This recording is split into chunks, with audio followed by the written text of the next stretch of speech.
If you're a short-term futures trader, you would reckon that we seldom care about the footnotes in specific companies' annual report. What we do care about is researching price, volume, and time-based probabilities, and perhaps formulating a strategy that works.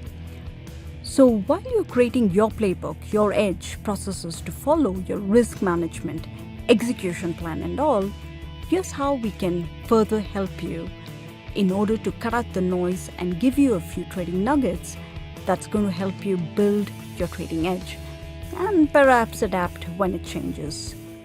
We are Nifty Scalpers, Sandeep and Kavita, helping you become your best trader. Over the next few weeks, we've lined up a series of explainer videos, and today we are talking about index trading.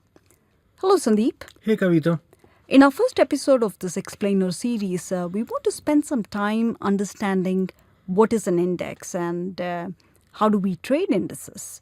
You want to start with what is an index?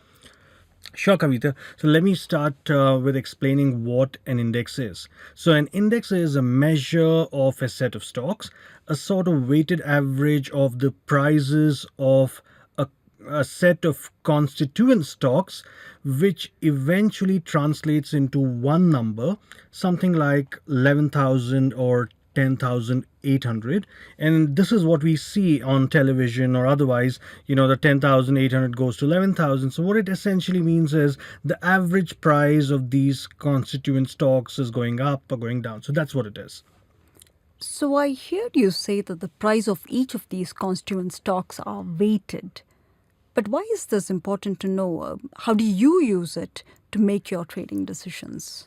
It's a good question. So it's important to know why weighting is relevant and how it works. Going back to Nifty, so we have 50 stocks. Now, as I shared in the beginning, that not all 50 stocks are weighted equally.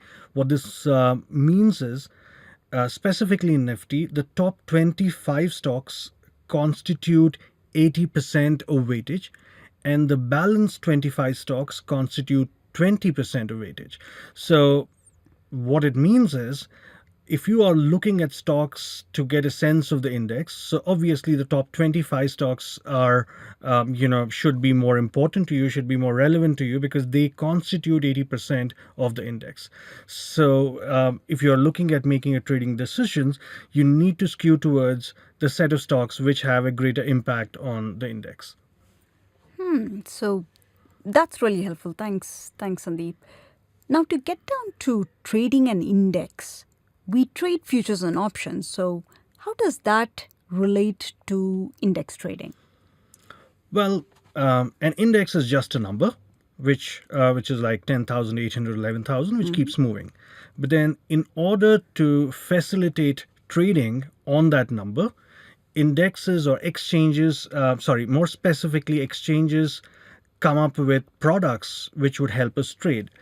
And these products are basically called futures. That is one category of product. And then there's another category of product called options. So you could use any of these products to speculate on the index and take a call based on your analysis, whether if the index is going up, you may want to buy the futures. If the index is going down, you may want to sell the futures and so on. Either way, you could do the same with options, but options give you many more options. Essentially, these are your two trading vehicles or products through which you could speculate on the index. Thanks, Sandeep. That's super helpful. At least we have a sense of what it takes to trade the index. So in our next podcast, we can speak a little more about what else do we need to know if we have to trade the index. Yes, this is just the beginning. So we need to know a lot more, but then understanding the weightage, the fact that we need to give more, we need to focus more on the top 25, I think is very important for any trader. Sure. Thanks. Thanks, Kavita.